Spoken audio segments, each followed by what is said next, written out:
ओम शांति। 7 जून 2024 के बाबा के मधुर महावाक्य। बाबा कहते, मीठे बच्चे, तुम आपस में रूहानी भाई भाई हो। तुम्हारा एक दूसरे से अति प्यार होना चाहिए। तुम प्रेम से भरपूर गंगा बनो। कभी भी लड़ना झगड़ना नहीं है। तुम आपस में रूहानी भाई भाई हो। तुम्हारा एक दूसरे से अति प्यार होना चाहिए। तुम प्रेम से भरपूर गंगा बनो। कभी भी लड़ना झगड़ना नहीं है। प्रश्न, रूहानी बाप को कौन से बच्चे बहुत बहुत प्यारे लगते हैं? रूहानी बाप को कौन से बच्चे बहुत बहुत प्यारे लगते हैं? उत्तर, जो श्रीमत पर सारे विश्व का कल्याण कर रहे हैं, जो फूल बने हैं, कभी भी किसी को कांटा नहीं लगाते, आपस में बहुत बहुत प्यार से रहते हैं, कभी रूठते नहीं। ऐसे बच्चे बाप को बहुत बहुत प्यारे लगते हैं। जो देह विमान में आकर आपस में लड़ते हैं, लूण पानी होते हैं, वे बाप की इज्जत गवाते हैं। वे बाप की निंदा कराने वाले निंदक हैं। ओम शांति। जैसे रूहानी बच्चों को अब रूहानी बाप प्यारा लगता है, ऐसे रूहानी बाप को रूहानी बच्चे भी प्यारे लगते हैं, क्योंकि श्रीमत पर सारे विश्व का कल्याण कर रहे हैं। कल्याणकारी सब प्यारे लगते हैं। तुम भी आपस में भाई भाई हो, तो तुम भी जरूर एक दो को प्यारे लगेंगे। बाहर वालों से इतना प्यार नहीं रहेगा जितना बाप का बच्चों का आपस में होगा। तुम्हारा भी आपस में बहुत बहुत प्यार होना चाहिए। अगर भाई भाई यहाँ ही लड़ते झगड़ते हैं या प्यार नहीं करते, तो वह भाई नहीं ठहरे। तुम्हारा आपस में लव होना चाहिए। बाप का भी आत्मा से लव है, तो आत्मा का भी आपस में बहुत लव होना चाहिए। सतयुग में सब आत्माएं एक दो को प्यारी लगती हैं, क्योंकि शरीर का विमान टूट जाता है। तुम भाई भाई एक बाप की याद से सारे विश्व का कल्याण करते हो, अपना भी कल्याण करते हो, तो भाइयों का भी कल्याण करना चाहिए। इसलिए बाप देहाभिमानी से देहाभिमानी बना रहे हैं। वो लौकिक भाई भाई तो आपस में धन के लिए, हिस्से के लिए लड़ रहे हैं। यहाँ लड़ने झगड़ने की बात नहीं है। हर एक को डायरेक्ट कनेक्शन रखना पड़ता है। ये है बेहद की बात। योग बल से बाप से वर्षा लेना है, लौकिक बाप से स्थूल वर्षा लेते हैं। ये तो है रूहानी बाप से रूहानी बच्चों का रूहानी वर्षा। हर एक को डायरेक्ट बाप से वर्षा लेना है। जितना जितना इंडिविजुअल बाप को याद करेंगे, उतना वर्षा मिलेगा। बाप देखेंगे आपस में लड़ते हैं, तो बाप कहेंगे तुम निर्धन के हो। रूहानी भाई भाई को झगड़ना नहीं चाहिए। अगर भाई भाई होकर आपस में लड़ते झगड़ते, प्यार नहीं, तो जैसे रावण के बन जाते, वे सब आश्रय संतान ठहरे। तो दैवी संतान और आश्रय संतान में जैसे कि फर्क नहीं रहता, क्योंकि देहाभिमानी बनकर ही लड़ते हैं। आत्मा आत्मा से लड़ती नहीं है। इसलिए बाप कहते हैं, मीठे मीठे बच्चे, आपस में लून पानी नहीं होना चाहिए।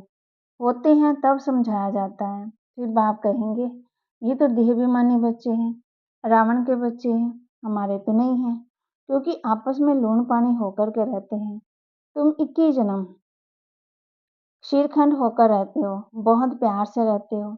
इस समय देहाभिमानी बन रहना है। अगर आपस में नहीं बनती, तो उस समय के लिए रावण संप्रदाय समझना चाहिए। आपस में लोन पानी होने से बाप की इज्जत गवाएंगे। बल ईश्वरी संतान कहते हैं, परंतु आश्रय गुण है, तो जैसे देहाभिमानी है। देहाभिमानी में ईश्वरीय गुण होते हैं। यहाँ तुम ईश्वरीय गुण धारण करेंगे, तब ही बाप को बाप के साथ बाप भी साथ ले जाएंगे, फिर वही संस्कार साथ ले जाएंगे। बाप को मालूम पड़ता है कि बच्चे देह विमान में आकर लूण पानी हो रहते हो, वे ईश्वरी बच्चे कहला ना सके। कितना अपने को घाटा डालते हैं, माया के वश हो जाते हैं, आपस में लूण पानी मतभेद हो जाता है। यूं तो सारी दुनिया ही लूण पानी है, लेकिन अगर ईश्वरी संतान भी लूण पानी हो, तो बाकी फर्क क्या रहा? वे तो बाप की निंदा कराते हैं। बाप की निंदा कराने वाले, लूण पानी होने वाले ठोर पा ना सके, उनको नास्तिक भी कह सकते हैं।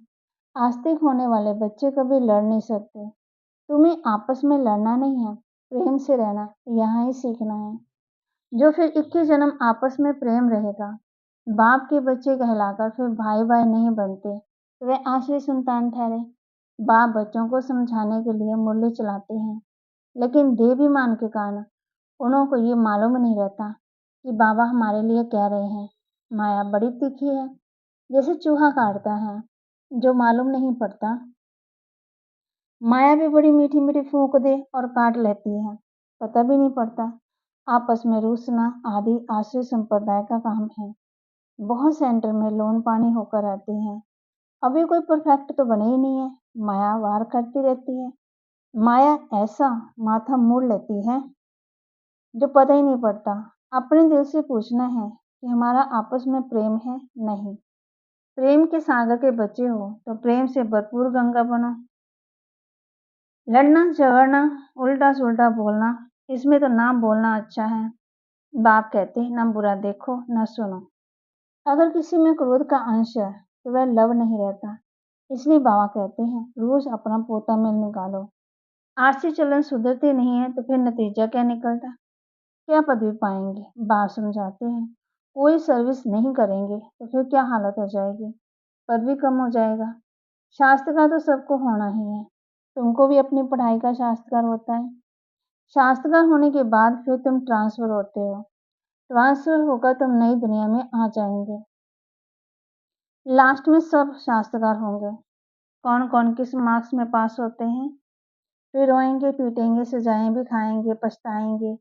बाबा का कहना नहीं माना। बाबा ने तो बार बार समझाया कोई आश्रय गुण नहीं होना चाहिए। जिनमें दैवी गुण है उनको ऐसा आसमान बनाना चाहिए। बाप को याद करना तो बहुत सहज है। अलफ और बे। अलफ माना बा, बे माना बादशाह। तो बच्चों को नशा रहना चाहिए। अगर आपस में लोन पानी होंगे तो फिर ईश्वरी औलाद कैसे कहलाएंगे? बाबा समझेंगे ये आश्रय औलाद है। माया ने इसे नाक से पकड़ लिया है। उनको पता ही नहीं पड़ता। सारी अवस्था डावाडोल, पदवी कम हो पड़ता है। तुम बच्चों को उन्हें प्रेम से सिखाने की कोशिश करनी चाहिए।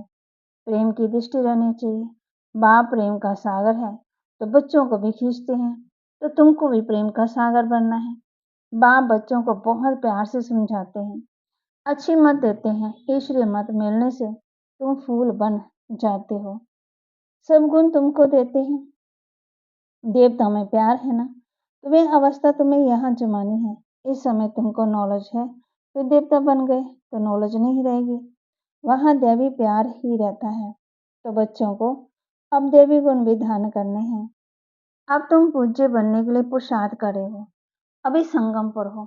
बाप भी भारत में आते, शिव जयंती मनाते हैं, परंतु वह कौन है, कैसे, कब आते हैं, क्या करते हैं, ये नहीं जानते।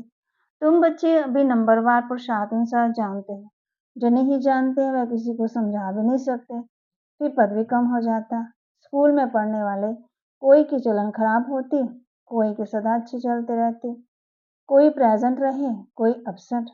यहाँ प्रेजेंट वह है जो सदा बाप को याद करते। सुदर्शन चक्कर फिराते रहते हैं। बाप कहते हैं उठते बैठते तो अपने को सुदर्शन चक्करधारी समझो। भूलते हो तो एब्सेंट हो जाते हो। जब सदा प्रेजेंट होंगे तभी ऊंच पद पाएंगे। भूल जाएंगे तो पदवी कम। बाप जानते हैं अभी टाइम पड़ा है। ऊंच पदवी पाने वालों की बुद्धि में ये चक्कर फिरता रहता है। कहा जाता है शिव बाबा की याद हो, मुख में ज्ञान अमृत हो, तब प्राण तन से निकले। अगर कोई चीज से प्रीत होगी तो अंत काल वह याद आती रहेगी। खाने का लोभ होगा तो मरने समय वह चीज भी याद आती रहेगी। ये खाऊं फिर पदवी भ्रष्ट हो जाएगा। बाप तो कहते हैं सुदर्शन चक्रधारी होकर हो और कुछ भी याद ना आए। बिगड़ कोई संबंध जैसे आत्मा आई वैसे जाना है। लोभ भी कम नहीं है। लोभ है तो पिछाड़ी में सब याद आता रहेगा। नहीं मिला तो उसी आश में मर जाएंगे। इसलिए तुम बच्चों में लोभ आदि भी नहीं होना चाहिए। बाप समझाते तो बहुत है, परंतु समझने वाले कोई समझे। बाप की याद तो एक रस एकदम सीने से लगा दो। बाबा ओह बाबा, बाबा बाबा मुख से कहना भी नहीं है। और जप्पा जाप चलता रहे बाप की याद में। कर्मातीत अवस्था में ये शरीर छूटे तब ऊंच पदवी पा सकते हो। अच्छा, मीठे मीठे सिक्के लदे बच्चों प्रति माता पिता बाप दादा का याद प्यार और गुड मॉर्निंग। रूहानी बाप की रूहानी बच्चों को नमस्ते। रूहानी बच्चों की रूहानी बाप दादा को दिलवा जान सिकवा प्रेम से नमस्ते। धारणा के लिए मुख्य सार प्रे, प्रेम से भरपूर गंगा बनना है, सबके प्रति प्रेम की दृष्टि रखनी है, कभी भी मुख से उल्टे बोल नहीं बोलने हैं, किसी भी चीज में लोभ नहीं रखना है, सुदर्शन चक्रधारी होकर रहना है, अभ्यास करना है कि अंत समय कोई भी चीज याद ना आए। वरदान पुरानी देह व दुनिया की सब आकर्षणों से सहज और सदा दूर रहने वाले राज ऋषि भव। पुरानी देह व दुनिया की सब आकर्षणों से सहज और सदा दूर रहने वाले राज ऋषि भव। राज ऋषि अर्थात एक तरह सर्व प्राप्ति के अधिकार का नशा और दूसरी तरफ बेहद के वैराग्य का अलौकिक नशा। वर्तमान समय इन दोनों अभ्यास को बढ़ाते चलो। वैराग्य माना किनारा नहीं, लेकिन सर्व प्राप्ति होते हुए भी हद की आकर्षण मन बुद्धि को आकर्षण नहीं लाए।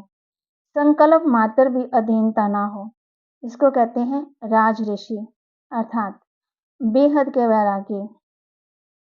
ये पुरानी देह व देह की दुनिया, पुरानी व्यक्ति भाव का भाव, इन सब आकर्षण से सदा और सहज दूर रहने वाले। स्लोगन साइंस के साधनों को यूज करो, लेकिन अपने जीवन का आधार नहीं बनाओ।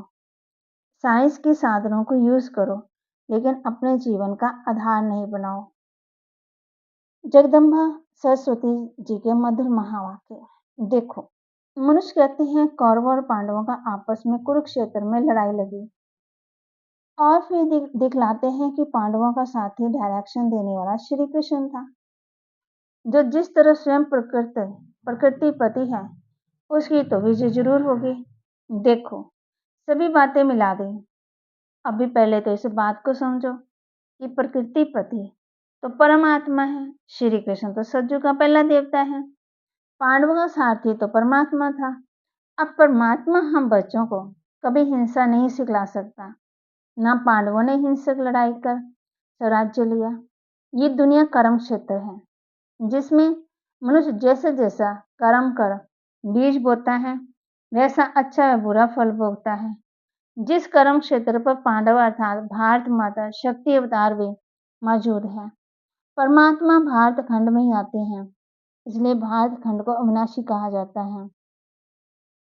परमात्मा का अवतरण खास भारत खंड में हुआ है, क्योंकि अधर्म की वृद्धि भी भारत खंड में हुई है। वहां ही परमात्मा ने योग बल द्वारा कौरव राज्य खत्म कर पांडवों द्वारा पांडवों का राज्य स्थापन किया।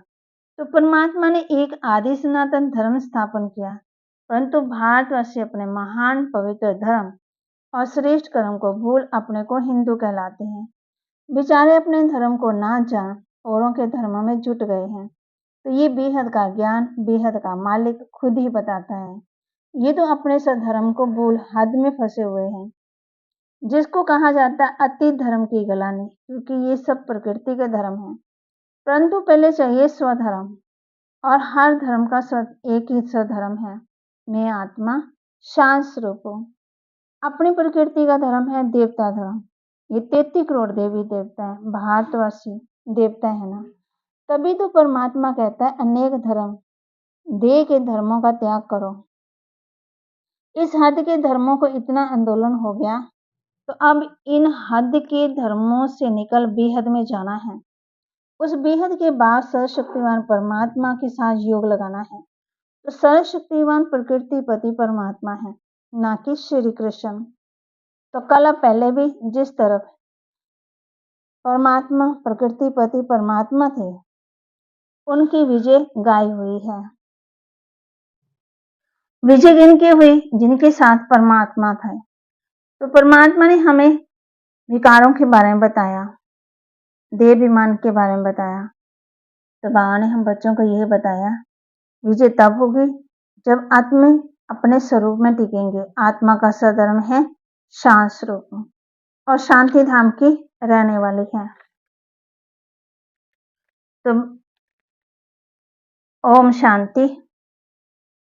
आज हम बच्चे कौन सा ध्यान करेंगे? प्रेम से भरपूर गंगा बनना है और सबके प्रति प्रेम की दृष्टि रखनी है। कभी भी मुख से उल्टे बोल नहीं बोलने हैं। किसी भी चीज में लोभ नहीं रखना है। अभ्यास करना है कि अंत समय कोई भी चीज याद ना आए